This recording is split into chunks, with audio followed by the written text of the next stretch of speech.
All right, we want to take a few moments to tell you about one of our very good friends of the show, Aligned Health Center. Aligned Health Center is the first chiropractic biophysics clinic in Northern Ohio serving patients in Westlake. The team at Aligned Health Center helps patients with back pain, neck pain, migraines, ADHD, digestive issues, sleep disturbance, whiplash, scoliosis, and much more. The mission at Aligned Health Center is simple: to help people in Westlake and Beechwood areas achieve the best possible health and overall wellness. They know what it's like to have constant neck and back pain. It's no fun, and they are here to help. And as a special offer for the Oranges Oranger listeners, it's you guys, Aligned Health Center is offering a free exam to our incredible fans. That's right, free exam at no cost just for you. So give Aligned Health Center a call at 440-230-6865 or visit their website at alignedhealthcenters.com to make an appointment and to learn more about how Aligned Health Center can help you. Make sure you mention Oranger at checkout to receive the free offer. Again, that's 440-230-6865 or visit alignedhealthcenters.com. Part of the Press Play Podcast Network.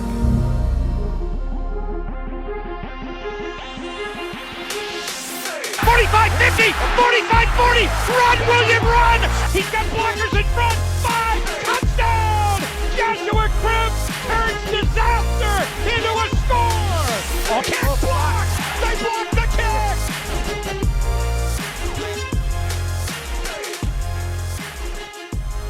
All right, hello everyone, and welcome into the Oranges Oranger Cleveland Browns podcast. I'm your host, Hallie Wetzel, joined as always with my man over there, Mr. Tyvis Powell. Tyvis, what's happening? Is this a crazy start to free agency or what? I mean, this is insane. It's been a wild and emotional couple of days. You know, the AFC has definitely become very powerful. The Browns got to do something. You know, they just at the point we got to do something because the AFC is that thing. They're doing something. That is for sure. They're trying to. They're trying to. So we'll see. They're trying to, correct. And to kind of help us break down the latest Browns news and moves, some combine takeaways, which at this point seems like light years away, even though it was last week, and even touch on some Tom Brady thoughts. Our first guest of 2022, he is a man of words at the Touchdown Wire for USA Today, Pat's Pulpit covering the New England Patriots, Bleeding Green Radio covering the Philadelphia Eagles, and Blogging the Boys Dallas Cowboys coverage, all for SB Nation. And also a former lawyer, Mark. This is true. Mark Schofield is our guest tonight. So hello, welcome, former lawyer. Hello. I did not know that about you. Hello, friends. It's great to be here. Yes, I was a lawyer for like 10 years here in the DC area. And first, I had a failed career as a quarterback. I like to tell people I was the worst college quarterback in all of college football from like 97 to 99. Then I was a really bad lawyer for like 10 years. Now I've stumbled into this sort of career where actually I'm kind of good at talking about football, or maybe I'm good at like making it sound like I know what I'm talking about. But yeah, I was a lawyer for 10 years. Now I don't get to do that anymore. And it certainly beats going to the office every day. I'll say that. So what type of law did you practice? I was a civil litigator. When my last area of practice before I gave it up, I was doing medical malpractice defense. Ooh. I was defending nurses and doctors who screwed up. And that was interesting. And I've got some stories that probably are best told off air about why I was kind of like, you know what? I'm done with this. I need to go do something else. Oh my God. I bet you have a ton of really ridiculous stories. I do. Crazy. I have a lot of, stories from back in the day. And what's fun is my wife is still a practicing attorney. So I kind of still can kind of hear from her, like what's going on. And every once in a while she'll ask me for advice. And I'm like, why are you asking me? Like, I'm not the person to ask anymore. And a litigator, that's a baddie, Mark. Yeah. I mean, see, with me, I was always good, like in the courtroom, like doing arguments and stuff, but I hated doing all the grunt work to get there. Like the day-to-day stuff I didn't enjoy. Like I like the whole law and order, the practice, Boston legal aspect where like you're making speeches and stuff, but everything else, like the day-to-day, that's the stuff I didn't like. But turns out, as Tyvis knows, game day, you're not going to be good on game day if you're not doing the work during the week to get ready for it. And so by the end, I was kind of like, man, this isn't. Right. That is a fact right there, what he just said. But you know what it is? So hold on now, because there's some people that could just show up on game day and just be ready to go. Right. So, But those are the elites, man. I was not You're an right. elite at any of this stuff. So I wasn't the type that could just roll in on the game day or into the courtroom and be like, all right, I'm ready to go. So I'm right there with you. I definitely had to practice a lot and get some good body reps. You know, it's all muscle. It's muscle memory. That muscle memory, man. If you do it in practice, you will definitely do it in the game. And I had to really get that through my mind. So yeah, I'm right there with you. Well, we're not going to be asking Mark for any legal advice tonight, at least so far for where I'm at, but we do want to get your take on a lot of other things. So want to start with the NFL Combine. Like I said, it does feel like forever ago, but you spent the week in Indy. You wrote about the winners to come out of the Combine, talked about the different format from years past. And, you know, obviously, and this has changed so much, but the Browns right now have the number 13 pick, first round. There's been a lot of back and forth, but the majority of people want a wide receiver. But that's where obviously we are hurting the most. Within the past week, Tyvis has been texting me, making a case for the need for the defense and tell him, Holly, our D line. And now, again, this was Tyvis. I will say, your argument really was a lot about also Baker still kind of being the quarterback. He compared Baker to what year of Russell Wilson did you text me about? 2013 and 2014, Russell Wilson. Right. When he was average, right? And here's my back to that. Well, actually, Tyvis, I want to let you explain your side of things, but you gonna let me get the floor? I am yes. However, my rebuttal to that, Mark, was that last year, like our defense showed up, Baker didn't, and the defense showed up in a lot of games where Baker didn't get the job done or barely got the job done. So that's kind of where we netted out. And Tyvis is like, nope, I'm sticking with the defense. So Tyvis, by all means, please finish, and then Mark can respond. All right, Mark, listen, let me lay this groundwork for you now. Picture this. All right. I'm comparing this to one of the best teams that I've seen play in my life. And I'm only 28 years old, but in my time on this earth, one of the best teams I've seen was the Seahawks in 2013 and 2014, you know, when they went back to back to the Super Bowl. Okay. And in that time, Russell Wilson was this was his second, maybe third year in the league. Okay. So he was okay. He wasn't this great guy. Right. He wasn't top 5 QB kind of guy. Right. He was just a game manager. What carried that Seahawks team? What do you know? It was their defense. It was the Legion of Boom. Thank you. Okay. And what did they rely on offense the most? It was really just their run game and Marshawn Lynch and controlling the ball. Smart man. This right here, everybody, this man is a prophet. He pays attention to football. He's answering it exactly what I want. Okay. Fast forward. Let's take us down to this current Cleveland Browns team. Okay.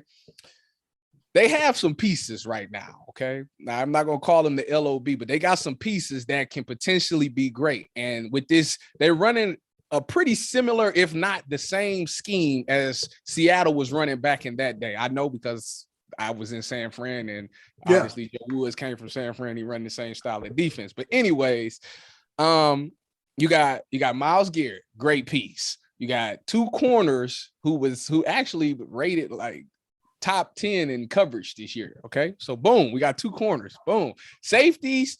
We got, you got J3. J3 is a great player. He makes plays. And Dale Pitt, this was only his first year actually on the field. Right. So he was going to make mistakes, but year 2, I feel like he got his feet wet. He'll definitely be much better. I mean, he's got the physicality. He's got all the things that you need. Obviously, he just need reps and need time on the field, which he got this season. So with that being said, the only thing that's missing is maybe a middle linebacker like a Bobby Wagner and a D-line. And right now, I think the D-line needs to be addressed the most because outside of Myles Garrett, that's all you got. Now, if we can address this D-line, right, I think if it is Baker, well, I don't know who it is, but if it is, for right now, we can only go with what's on the roster. Yep. At this present time, we can go what's on the roster. But if it's Baker, I think Baker is good enough because it's not like Russell Wilson put up any crazy stats. I mean, I went back and looked at some of his numbers. I mean, when they beat Green Bay to go to the Super Bowl, I mean, he threw like 4 picks in that game. So Yeah. it's really not that difficult to do. I think Baker, if they just really rely on their run game, because they got the great 1-2 punch with Nick Chubb and Kareem Hunt, they use the same formula that Seattle used. I think that they could definitely proceed themselves and position themselves to go to a Super Bowl. Now, granted, the AFC is tough, but I'm a defensive guy, Mark. Defense win championships from now until the end of football. So is your idea like if at 13 you've got Jermaine Johnson from Florida State? Is that because see, I was more of a Trayvon Walker guy, or of Trayvon Walker, and I'm gonna tell you why. Because he plays the outside, but he got a great bull rush technique that he can actually slide down and play D tackle on those third downs, and you can actually get another pass rusher in the game. Now you got 3 dog pass rushers in the game at one time. Come on, Mark, tell me I ain't a genius. No, I do like it. I do like it. And the other thing about that is now, obviously, look, you know, it hasn't gone official yet, but you've added Amari Cooper, so you have added a wide receiver. And I love the Amari Cooper acquisition because I think he's such a fantastic route runner. And again, assuming it's Baker next year, he gets such great separation on routes. He gets open. He's going to give Baker some big windows, you know, double moves, dig routes, work in the middle of the field. Like, I think Cooper's a great acquisition. Wide receiver is pretty deep in this draft class. Yes. Like, you know, when you start thinking about, okay, everybody focuses so much on like the first pick, the pick at 13, at 44, at 78, at 99, you're going to have guys on the board that can contribute week one as rookies at the wide receiver position. Like you might get like Christian Watson from North Dakota State at 44, 78. That might be, you know, the Boise State kid, Khalif Shakur, who's more of a slot type guy, but you could certainly get him involved. And maybe at 44, Sky Moore from Western Michigan, who I love, who I think, you know, he's an Edelman type guy, but he can beat press, violent with his hands, like can swat the guys away with some good releases. I do like that idea because I think edge thins out quickly. You know, if you wait and you want to address edge, 44, 78, the options might not be as good as these receiving options you're going to get. So given the depth of receiver, I like the idea, particularly after the Cooper edition, of going to edge. I like it. You hear that, Holly? Say it one more time. What you what with that idea? I like that. I like that idea. Holly, do I need? You know what? I'm gonna talk to AB myself. I'm gonna call him and tell him what he. Listen, I know you the GM and you get paid to do this, but I'm gonna just tell you, you know, I'm just an undrafted free agent, but I'm gonna give you my thoughts, and you can do with it what you will. You know. I just think, you know, when the season started last year, Mark, I felt like we were just beyond stacked in the wide receiver position. I mean, and one of those guys actually that is still coming back is Anthony Schwartz, that really was kind of, well, he had a touchdown in Green Bay, right? But that was really it. And I know he was out a good couple games because of a concussion, but he didn't really perform to what I thought he was going to be. We just kind of, Jarvis was out. We know what happened with OBJ. We don't have to go down that road. I mean, it just kind of fizzled here. I thought we had just this bank. And I know that Amari coming out, and I wanted to talk to you about him because I know you're so close with covering the Cowboys. And him coming over to us. And I think he would be a great addition with Baker, but that just, it's such a blinding miss right now that we need to fill. And Tyvis, I'm with you on our defense is still, don't look at me like that. Hold on. You what? Hold on. Don't look at me like that. Say it one more time. You what? I have said that the defense, I don't think, I know we can improve on the defense. I'm not saying that. But last year, my whole point, Mark, was that Baker, it really, I guess, comes down to the Baker factor, right? And we can get into Baker then, because he had so many pieces, and everything I've heard was that the Browns, look, we went back and forth the last couple episodes about his injury. Should he have played? Shouldn't he have played? What does that medical clearance look like? Every week, it was his decision to play. He said that it was. And of all the years he's been with the Browns, going on year 5 now, out of the 4, he had one really good season, right? The 2018 season, that second half was, it was exciting. He came out, everybody was pumped. But 2020 has really become the outlier in his career. Yeah. And so now an article just came out within like the past hour or so that the Browns want to move on from him just in general, which is obviously very different from what they were saying not too long ago. Right. Right. So I want to still touch back with the combine with Baker, because I know I'm kind of jumping all over the place with him, but the one thing with him has been his attitude and the way that he speaks out. He spoke out against the media. He spoke out against fans. He's been that kind of chip on his shoulder. And I heard it from the combine that not only have I heard that he is, kind of a pain in the ass in the locker room and in the building, but around the league, he has that reputation. Did you hear that when you were down? I didn't hear that so much, Holly, in the combine, but that was certainly part of the pre-draft conversation with Mayfield, was sort of from the attitude standpoint, right? Like, and I know some people, Hugh Jackson talked about him being the Pied Piper at the Oklahoma Pro Day, and everybody sort of following him, and he had that sort of leadership style. But there were also sort of those rumblings that, like, yeah, it's nice in the Saturday game, but the Sunday game, is that really going to translate? Is that really going to, like, lead a locker room? Are, like, NFL veterans going to sort of buy it and follow that? So while I didn't hear it so much in Indy, it was definitely part of the pre-draft conversation with Baker. And I do think that it is important to sort of realize the shift and the sea change in the Baker conversation. Whereas, a couple of weeks ago was, we're going to build around him, or we're going to, like, reload the offense.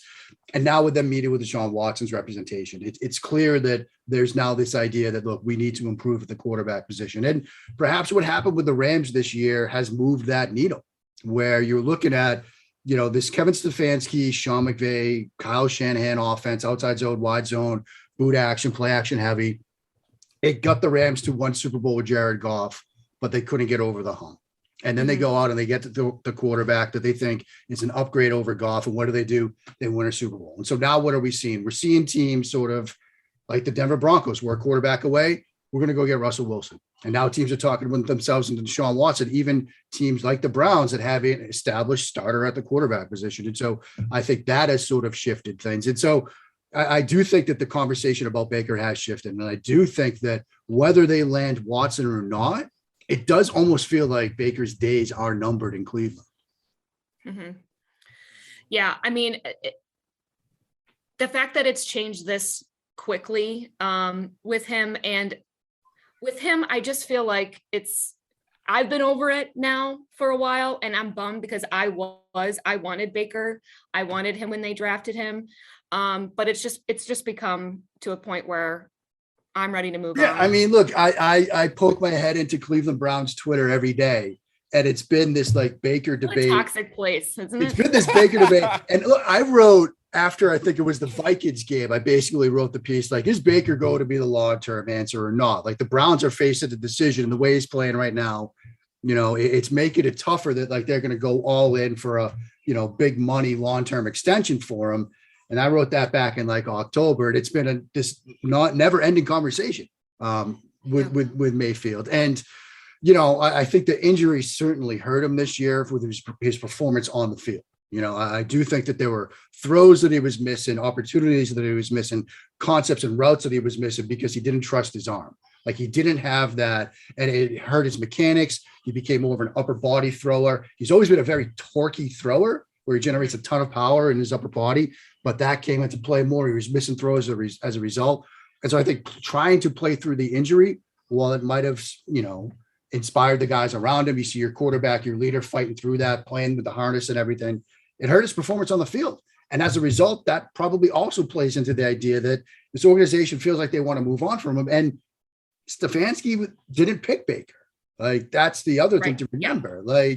Different regime. We've seen organizations before, they draft a quarterback, new guy comes in, and they're like, yeah, Josh Rosen's our guy. That's from the Arizona Cardinals Twitter account. And then 3 weeks later, they're drafting Kyler Murray. So there's that element of play too. Right. Mark, you've been looking at my tweets. Not yours. I'm talking about the entirety of Browns Twitter. Listen, I said that to the fans on Twitter. I said, listen, Baker is not Stefanski's guy. That Dorsey drafted him. That when you come into an organization as a head coach, you got about 3 years to make this thing work. Okay. And after 3 years, if you're going to be on the hot seat. And I mean, the first year, like I say, the first year was great. The chemistry there, they was good. Last year was terrible. You cannot afford to go back to back terrible years. And on top of that, the AFC just became loaded. So now you have no choice but to really upgrade everywhere if you can. So that's why I think they're doing this, going out of this desperation. But once I said that Baker wasn't Stefanski's guy, everybody looked at me like I was like, I don't know what I'm talking about. Like I ain't been in the locker room. But I mean, Like, that's what we see. know. That's what we see, Tyler. It's like, the Cardinals are just one example, but other teams like, no, I mean, I think we're going to see something play out over the next 6 to 8 months in New York, right? The Giants, they just signed Tyrod Taylor. And I know it's to be like a backup to Daniel Jones, but Brian Dable didn't draft Daniel Jones. Like, if Daniel Jones doesn't work out this year, they're either going with Tyrod or CJ Stroud or Bryce Young or somebody in next year's draft. And that's kind of the way these things work. And so with Stefanski, I can see where he's like, look, I tried to make it work with Baker here. We're at this point where, like the Rams, we've kind of plateaued with what this offense can be in his hands. Let's try to upgrade at the quarterback position, because you look around the rest of the offense, wide receiver. Yeah, I mean, you added Cooper, but you could still add more there. Where else can you upgrade on offense? Mm-hmm. Right. So I do want to talk. I know we've touched a little bit here and there so far on Deshaun, and it has been quite the point of contention, obviously here in Cleveland, but across the league. And it answers, it does answer, and it does question a lot of real hypocrisy across the league, right? With fans and what we decide at one point is okay and what isn't, right? Yeah. And the NFL is king, and it's a business, and it forever will be. And the Deshaun stuff, I got a lot of shit on Twitter recently because I said people are going to forget in 2 years, no matter where he plays, whether it's in Cleveland or wherever, they're going to forget when he starts to win. It just happens. Look at the laundry list of guys that have had issues. And there's a whole laundry list of guys that maybe just never got caught, right? Or never got made known. So I'm on the fence about Deshaun in here because, of course, what he's being accused of is deplorable and it's disgusting and all of that. But I know that it's no different at this point than a lot of the situations that teams have found themselves in. And the Browns themselves have taken risks on certain players like Kareem Hunt, with these guys that have had these really rough paths. So I guess my question to you is, first of all, the Browns are clearly a viable possible option for him, right? After today. Are they really, in your opinion, at this point for sure? And then should the Browns make that move? And what should they give up for him? Because the article I just read too was that they don't want any trades. They want picks. That's what they want. So they don't even want Baker. If that was part of it. Yeah, I mean, there's so many layers to the Watson thing, because like in a vacuum between the lines, when the ball is in play, like is Watson an upgrade over Baker Mayfield? Yeah, he's a better quarterback.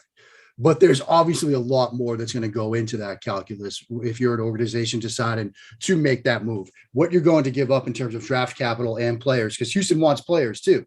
And so if they're asking for like a combination of 3 first-round picks, 1 this year and your next 2, plus one of the running backs, plus, a wide receiver, plus maybe a Greg Newsome, like that's a lot to give up for a quarterback that, let's not remember, what he has been accused of. Like you said, he's deplorable. He's still facing 22 lawsuits in civil litigation that haven't been dismissed yet. He's still facing his deposition. Depositions have a way of sometimes going a way you didn't expect. I know that from experience. And while, yes, 9 grand jury potential indictments did not move forward last Friday, the NFL could still, on a moment's notice, say, all right, our investigation's done now. He's getting a 10-game suspension, or he's getting an 8-game suspension, or a 6-game, or whatever it is, because you feel like a suspension is coming from this. The NFL has done that before, even in just civil cases. And so if you're going to give up that much in terms of draft capital and rostered players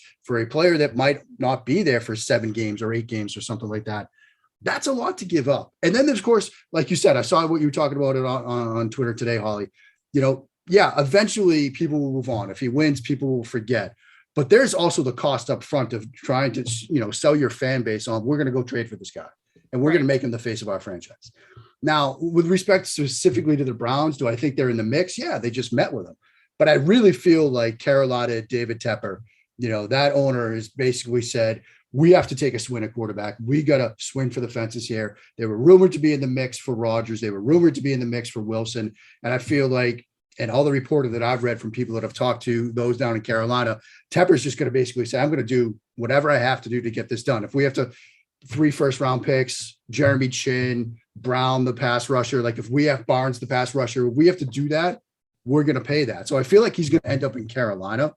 But yeah, because the Browns are in the mix, I think they're an option, but I think he ends up, and it seems like he wants sort of the NFC South. He wants to play in the South. Like he wants warmer climate. Obviously, Carolina, he went to Clemson. Like I think he wants that too. So I think Watson's going to prefer that kind of destination as well. Mm-hmm. I, Mark, personally believe that he ends up in New Orleans. New Orleans too, yeah. Simply for the fact that he got a receiver. Now I am a little biased. I'm sorry, everybody. I'm biased because I played with Mike, but Mike is a great wide receiver. Obviously, he hasn't played in 2 years, but yeah. Mike is still a great wide receiver. He is very D-Hop-esque when it comes to catching the football. He doesn't drop passes, so it's a reliable guy for him to be kind of similar for Deshaun Watson. And I mean, obviously Sean Payton isn't there calling the offense anymore, but whoever it will be will probably have a little form of Sean Payton in them. So I think that's, to me personally, and it's in a dome. It was a little rumor that he didn't want to play in cold weather. So I mean, in the States, you're in the dome. What is that about? That's my thoughts. Tyvis, and that's maybe a question for Tyvis and Mark both. I mean, the cold weather, the cold climate situation, and does that really play a factor in these decisions? I feel like with the NFL, that's really the only league that it hasn't, right? In the past, it's not. I mean, it's always about New York and LA, right? But at least with the NFL, there's other teams. It's a little bit more parity across the league. What's with the cold weather? I mean, it's something that I can't wrap my head around when it comes to the amount of money these guys are making and who cares? I was a bad quarterback. I didn't like it when it was cold and rainy. Plus, I get Kenny Pickett sized hands. I couldn't grip the ball. Like, couldn't throw it the way. So if you give me the opportunity to play half my games at a dome or most of my games in Carolina, I'll take that over northern cities. And I'm a Boston guy at heart. But yeah. I mean, Holly, it's real. Like I know some people that said that I'm not doing that cold weather stuff. That is a real thing. I mean, think Tom Brady did it in Boston or with the Patriots for so many years. First opportunity he got, where did he go? He went south. Tampa Bay. He retired, basically. Went to Tampa Bay. You can't. We're going to talk about Tom. You can't compare it to Tom. You can't. I don't see that. Matt Stafford. Matt Stafford was in the dome. Where did he go? LA. Getting up out of these cold conditions. Like, yeah, everybody wasn't playing in the warm weather. It's like the SEC versus the Big Ten. What everybody like the SEC because it's good weather. You ain't got to worry about harsh conditions. You can play without having to think. Like, think about it. The weather ain't nothing but another thing in your mind that you got to deal with. If that's not a factor, like that's one less thing you got to worry about. You can play your game. I think it's ridiculous. It's ridiculous. It is what it is. Like you can say it's ridiculous, but it's a real thing. I'm just telling you from facts. I know it is, unfortunately. Mark, the only other team I'm going to ask you about was Atlanta. They're meeting with Deshaun tomorrow, and that could really stir things up too. Yeah, the Atlanta one's a little bit surprising. Obviously, they just sort of restructured Ryan's deal. I'm trying to make sense of what Atlanta's doing. Are they in a rebuild? Are they in a retool? Like, what are they doing? I don't know if. I mean, apparently the reporter and I've read Watson sort of requested Atlanta.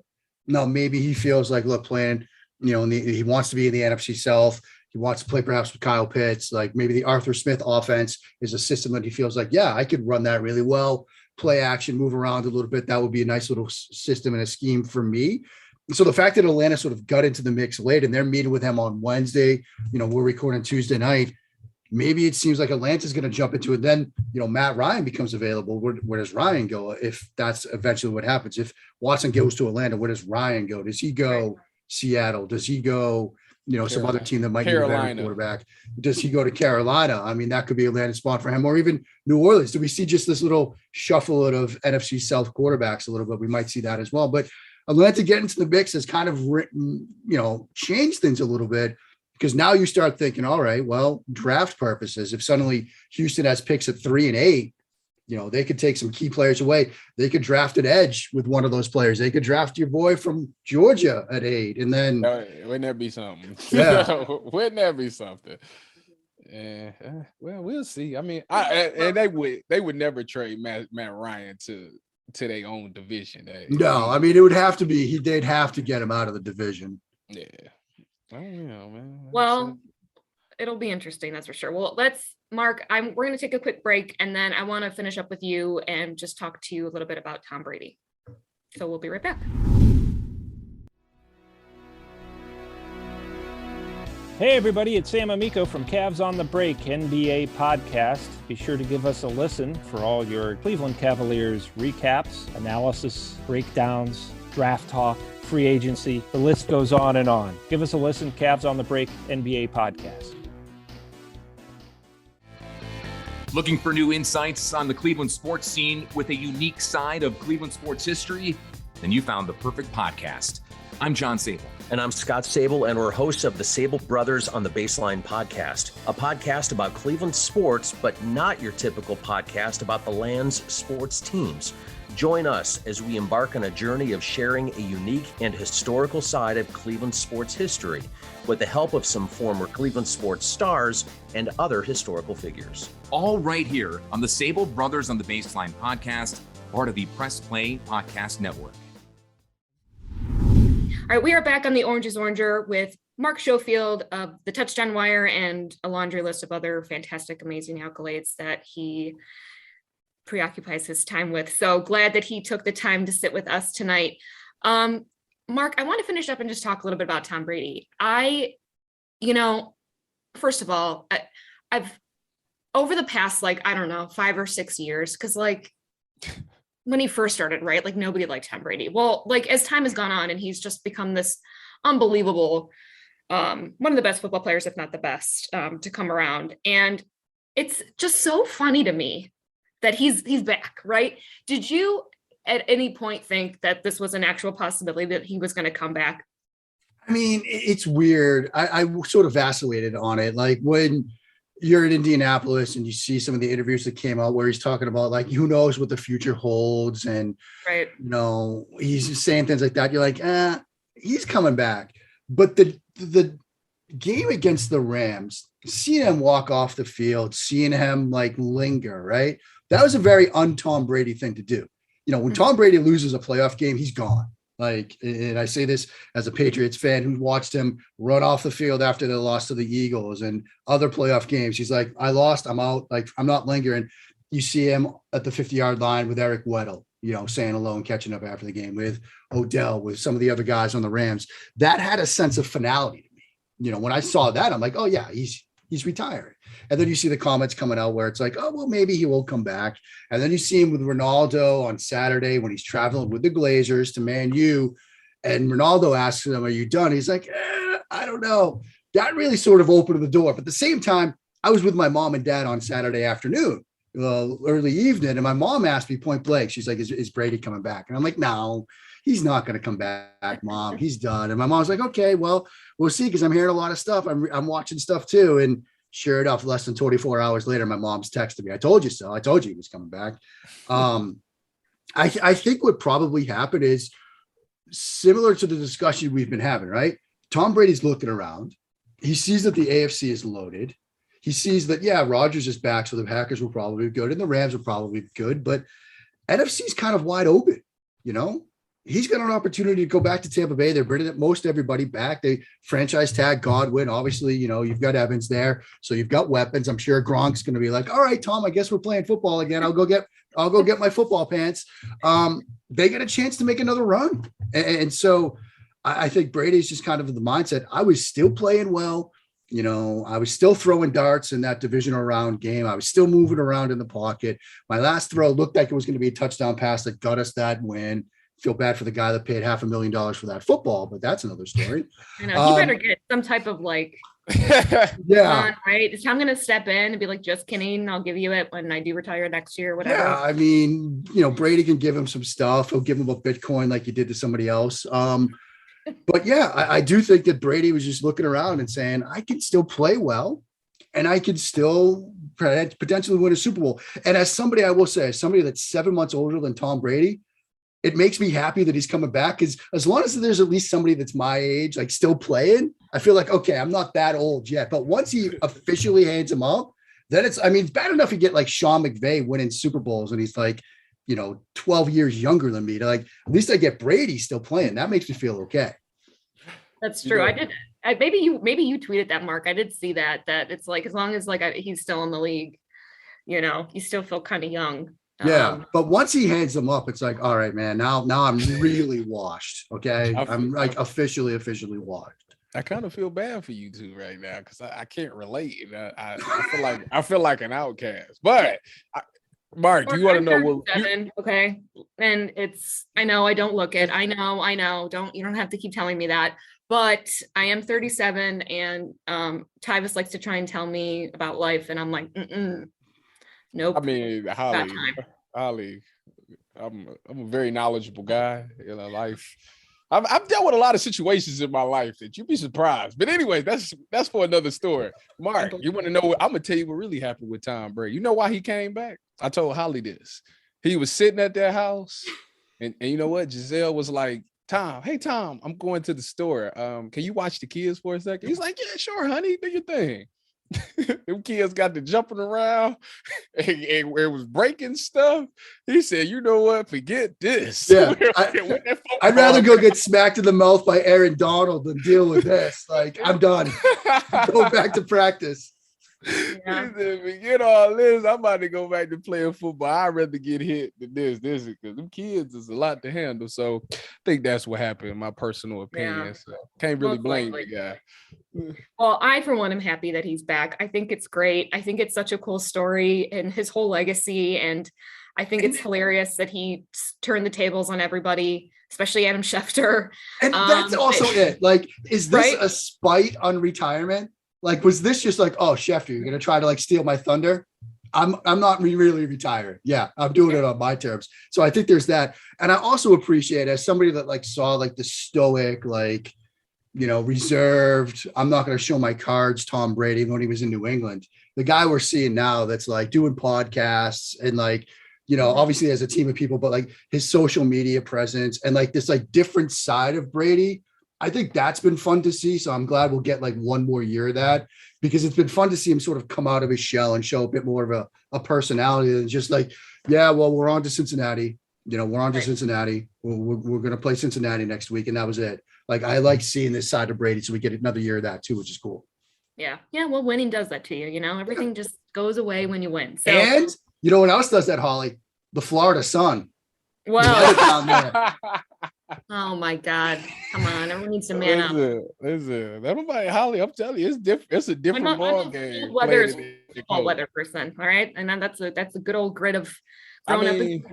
So listen, you preaching to the choir. I mean, I played in those states. So it was cold in the Novembers and December. So it ain't nothing. It's nothing to me. But and for a person that's been, but when you're my age and Tom's age, the cold weather does make a difference. Yeah, them hits hurt, man. Yeah, they hurt a little bit more. All right, Mark. Last question. Wrap it up. Where does Deshaun land? Where's he going? I do think it's Carolina. Like for what we were talking about earlier, I feel like Tepper is just like, we have to win now.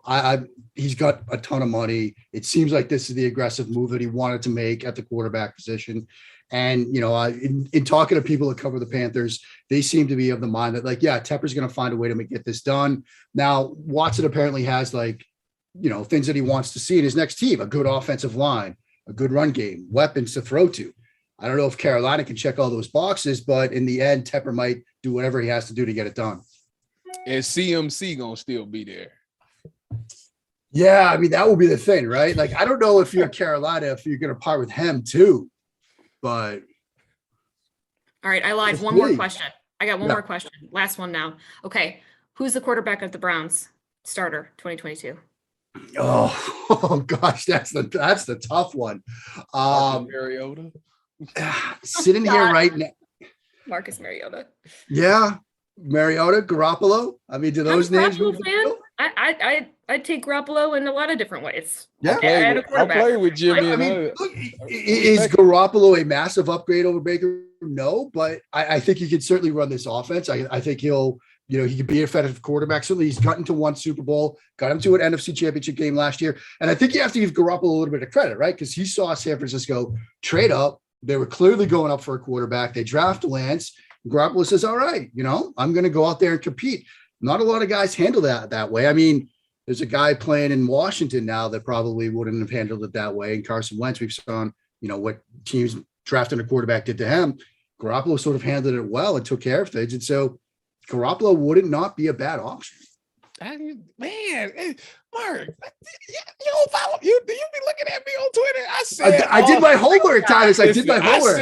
I said all of this. I literally point. Now, granted, I'm You also played with Jimmy. I'm a tad bit biased because I played with him, but like I seen this man. Like I got a better look at him than a lot of people have. Like I got to actually go to war with this man, and like he's definitely that guy. Like you could tell that Tom Brady really was hands-on with him because he does everything that Tom Brady does. Like you see some of those videos, those cut-ups of like them in different games, but doing like the same exact thing, the mannerisms and everything. Like, there's a similarity there. It definitely wouldn't be a bad move. I think they want a second-round pick for him, third-round pick or something like that. Like that's I give them the 2/3. I give them both. I mean, if the relationship with Baker is that fractured to the point where you're going to move on anyway, there you go. And that's the latest report. So it'll be an interesting next move. So well, Mark, thanks so much. Really appreciate you coming on. Thank you for having me. It was a blast. So come on anytime. Love to have you back on when you do find out. Absolutely. Absolutely. All right. Well, that wraps us up here for the Orange is Oranger Cleveland Browns podcast. I'm Holly Wetzel. That is Tyvis Powell. Thanks to Ty Cords, our producer.